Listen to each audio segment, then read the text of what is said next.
ভাঙড়ের মানুষ বুঝিয়ে দিয়েছে, বারে বারে যে বলে না উনি ফুরফুরায় থেকে এসে রাজনীতি করে, উনি কেন রাজনীতি করবে।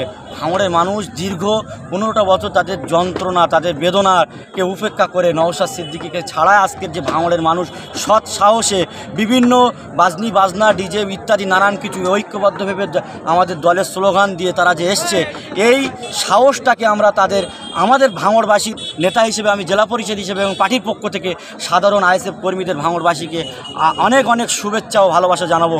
আজকে তোমাদের কত এখানকার মানুষের জমায়েত হয়েছিল কর্মী সমর্থকদের এবং কীরকম সাড়া পেলে? আমরা প্রথম কথা বলে থাকি, এখানে আজকে আমাদের যিনি দলের অভিভাবক, আমাদের সকলের মাথার তাজ, মধ্যমণি ভাঙড়বাসী, আমাদের প্রিয় বিধায়ক নওশাদ সিদ্দিকী মহাশয় তিনি আসতে পারেনি। তারপরেও প্রত্যেক বুথ থেকে যে শয় মানুষ মিছিল আকারে ভাঙড়ে মেলা মাঠ ভরিয়ে দিয়েছে। আমরা মনে করছি কিছু কম বেশি 40 থেকে 50 হাজার মানুষের জমায়েত হয়েছে। আগামীতে আরও যদি মা বোনদের সাথে করে নিয়ে সেই বিজয়গঞ্জ বাজারে সভা করতে আমরা ইচ্ছা প্রকাশ করি, এরকম বিজয়গঞ্জ বাজারে 3-3টে মাঠ লাগবে এবং যদি নওশাদ সিদ্দিকী মহাশয় উপস্থিত থাকে আরও লাখ লাখ মানুষ ভাঙড়ের কিছু কম বেশি 3 লাখ 3.5 লাখ মানুষ আর বাড়ি থেকেও থাকবে না, সবাই নওশাদ সিদ্দিকীর মুখপানে যে এই প্রোগ্রামে চলে আসবে। তাতে আমরা ভাঙড়বাসী আপ্লুত গর্বিত যে একজন বিধায়ক ছাড়া আমাদের মুখপানে যে দলকে খেয়াল রেখে যে সাধারণ মানুষের সাড়া মিলেছে। আগামী দিন আমরা যে নির্বাচন আসতে চলেছে ভাঙড়বাসীকে সকলকে মিলে নিয়ে তৃণমূলকে আমরা পরাজিত করতে পারবো। বাইরে থেকে কত লোক এসছে? বাইরে থেকে টোটালি লোক আসেনি, আমরা আগে থেকে বলেছি বা প্রোগ্রামে আমরা ঘোষণা করেছি প্রয়োজনে আধার কার্ড জমা নেওয়া হোক বা আধার কার্ড দেখে নেওয়া হোক বা ভাঙড়ে ঢোকার যে 3-4টে মেন পয়েন্ট আছে সেই সমস্ত জায়গায় নজরদারি করা হোক, ভাঙড় থেকে কোনো লোক আসে। আমরা কাউর কথায় কোনো কর্ণপাত করব না। আমরা ভাঙড়বাসী যথেষ্ট ভাঙড়ের জন্যে, ভাঙড়ের মানুষ নিজেদের লড়াই নিজেদের অধিকার কী করে বুঝে নিতে হয় ভাঙড়বাসী সেটা জানে। অতএব এখানে বাইরে থেকে গুন্ডা মোস্তান এনে আইএসএফের নমিনেশন আটকাতে হবে, আইএসএফ কর্মীদেরকে থামাতে হবে, আইএসএফ দলকে রুখে দিতে হবে, বিধায়ক নওশাদ সিদ্দিকীকে ঢুকতে দেওয়া হবে না। আমাদের ভাঙড়ের মানুষ সেটা জানে না। ভাঙড়ের মানুষ যোগ্য জবাব দিতে পারে যদি পুলিশ প্রশাসন এলাকার যদি কিছুটা অনুমতি দিয়ে থাকে কোনো প্রোগ্রামে। তাই আজকের ভাঙড়ের মানুষ বিধায়ক নওশাদ সিদ্দিকী ছাড়া পরিচয় করে দিয়েছে যে আর একবার ভাঙড়ের মানুষ ফের নওশাদ সিদ্দিকীকে মেনে নেবে সামনের লোকসভায়। পঞ্চায়েত ভোটের পরে এই যে তোমাদের আজকে সফল সভা, সেটা নিয়ে কটাক্ষ শওকত মোল্লাও আজকে বলেছেন যে বাইরে থেকে নিয়ে কী জবাব দেবেন? আমরা ওনার কথা কোনো রকমভাবে আমরা বুঝতে না, কারণ উনি আগে অনেক কথাই বলেছে।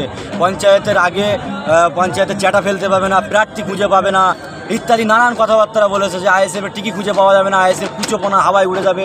তারপরেও যে নির্বাচন হয়েছে, এত 3-4টে ছেলে এবং ভাঙড়ের অগণিত যে দলেরই হোক সাধারণ মানুষ চলে গিয়েছে এবং বহুত কর্মী এখনও পর্যন্ত আমাদের 18 থেকে 20টা ছেলে জেল খাটছে বর্তমানে আমাদের মেন অঞ্চলের নেতৃত্ব। তারপরেও আজকে যে অঞ্চলতে ব্যাপক মানুষের সাড়া মিলেছে, অতএব আমরা ওই নেতার কথা নিয়ে আমরা কোনো রকমভাবে কোনো করবো না, কারণ ওনাকে ভাঙড়ের মানুষ চায় না। যে জায়গায় নির্বাচন হয়েছিল শান্তি শৃঙ্খলা ভেবে মানুষকে ভোট দেওয়ার সুযোগ করে দিয়েছিল, সেখানকার মানুষ বুঝিয়ে দিয়েছে যে নওশাদ সিদ্দিকী যথেষ্ট ভাঙড়ের জন্যে। শওকত মোল্লার মতন ক্রিমিনাল, শওকত মোল্লার মতন দুষ্কৃতী ভাঙড়ের মাটিতে কোনো রকম জায়গা পাবে না। নওশাদ সিদ্দিকীকে ছাড়াও এই যে সভা সফল হলো, তারপরে তুমি কী বার্তা দেবে শাসক দল বা কলকাতা পুলিশকে? প্রথমেই আমি আমার কলকাতা পুলিশের যারা আধিকারিক আছে, বিশেষ করে উত্তর কাশীপুর, কোলেরহাট, সকলকে আমাদের দলের পক্ষ থেকে অসংখ্য ধন্যবাদ জানাবো। কারণ গতকাল থেকে যখন আমরা বিজয়গঞ্জ বাজারে প্রোগ্রাম করব বলে আমরা প্রস্তুতি নিয়েছি, ঘোষণা রেখেছিলাম, পুলিশ প্রশাসন তৎপরতার সাথে এলাকার বিভিন্ন যে সমস্ত জায়গায় law and order execution create করা হয় সেই সমস্ত জায়গায় তারা নজর রেখেছিল।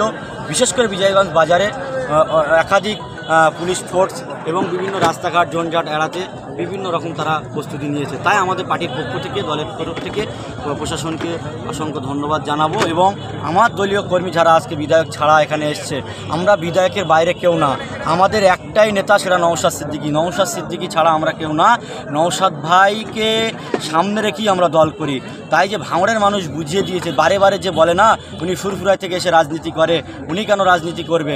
ভাঙড়ের মানুষ দীর্ঘ 15টা বছর তাদের যন্ত্রণা, তাদের বেদনাকে উপেক্ষা করে নওশাদ সিদ্দিকীকে ছাড়া আজকের যে ভাঙড়ের মানুষ সৎ সাহসে বিভিন্ন বাজনি বাজনা ডিজে ইত্যাদি নানান কিছু ঐক্যবদ্ধভাবে আমাদের দলের স্লোগান দিয়ে তারা যে এসছে, এই সাহসটাকে আমরা আমাদের ভাঙড়বাসীর নেতা হিসেবে, আমি জেলা পরিষদ হিসেবে এবং পার্টির পক্ষ থেকে সাধারণ আইএসএফ কর্মীদের ভাঙড়বাসীকে অনেক অনেক শুভেচ্ছা ও ভালোবাসা জানাবো।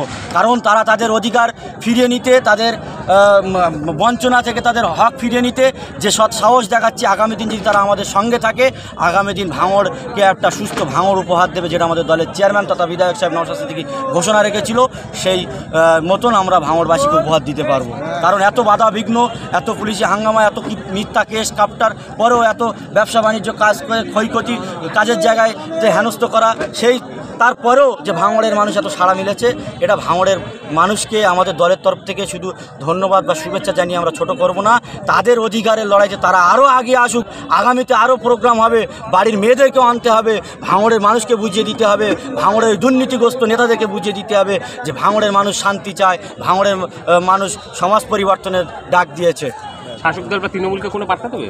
শাসক দল তৃণমূলকে বলবো, দেখে যাও যে আইএসএফের কোনো নেতা নেই ভাঙড়ে, নওশাদ সিদ্দিকী ছাড়া কেউ কোনো নেতা তৈরি হয়নি, বা ভাঙড়ের নওশাদ সিদ্দিকী শুধু ধর্মের নামে ভোট চায় বা ধর্মের নামে তিনি রাজনীতি করতে আসে, ফুটপাতে উস্কানি দিতে আসে, সেটা আজ প্রমাণ। এখানে নওশাদ সিদ্দিকীর বক্তৃতা আমরা ভার্চুয়ালও শোনাতে পারিনি আমাদের কর্মীদের। আমাদের ভাঙড়ের নেতাদের একাধিক তাদের মূল্যবান বক্তব্য শোনার জন্য তারা দীর্ঘক্ষণ চটে, কেউ দাঁড়িয়ে জুতো খুলে ধুলোয় বসে প্রোগ্রাম শুনেছে। এটা সব থেকে বড় পাওনা। কারণ কাউকে আমরা বিরিয়ানির প্যাকেট দিয়ে, কাজের লোভ দেখিয়ে, কারোর বিচার করিয়ে দেওয়ার জন্যে, কারোর জমির সমস্যা আছে মিথ্যা রেকর্ড করে দেওয়ার নামে আমরা কাউকে ডেকে আনিনি, বা সরকারি সুযোগ দেওয়ার নাম করে ডেকে আনিনি। এটা ভাঙড়ের মানুষের ভালোবাসা, ভাঙড়ের মানুষের আবেগ, ভাঙড়ের মানুষের দুঃখ বেদনা যন্ত্রণা তারা আজকে নিজেদের মাঠে নেবে পরিচয় করে দিতে চেয়েছে। তাই বলবো, আগামীতে আর মানুষকে মিথ্যা অপমান বা মিথ্যা ভাওতা দিয়ে, বিভিন্ন অর্থ, বিভিন্ন কাজের বিভিন্ন কিছু দিয়ে ভাঙড়ের মানুষকে আর ভোট কেনা যাবে না, ভাঙড়ের মানুষকে নিয়ে আর মাঠ ভরানো যাবে না, ভাঙড়ের মানুষকে ধমকানি চমকানি দিয়ে রুটে যারা অটো চালায়, টোটো চালায়, গাড়ি চালায়, তাদেরকে ডেকে নিয়ে ভরানো যাবে না। কেন ভাঙড়ের মানুষ বুঝতে শিখেছে, ভাঙড়ের মানুষ জানতে শিখেছে, ভাঙড়ের মানুষ সততা রাজনীতি করতে শিখেছে। তাই রাজনীতির শাসক দলকে বলবো, আপনারা আর ধমকানি চমকানি দেবেন না, ভাঙড়ের মানুষের লড়াই ভাঙড়ের মানুষই লড়ে নেবে।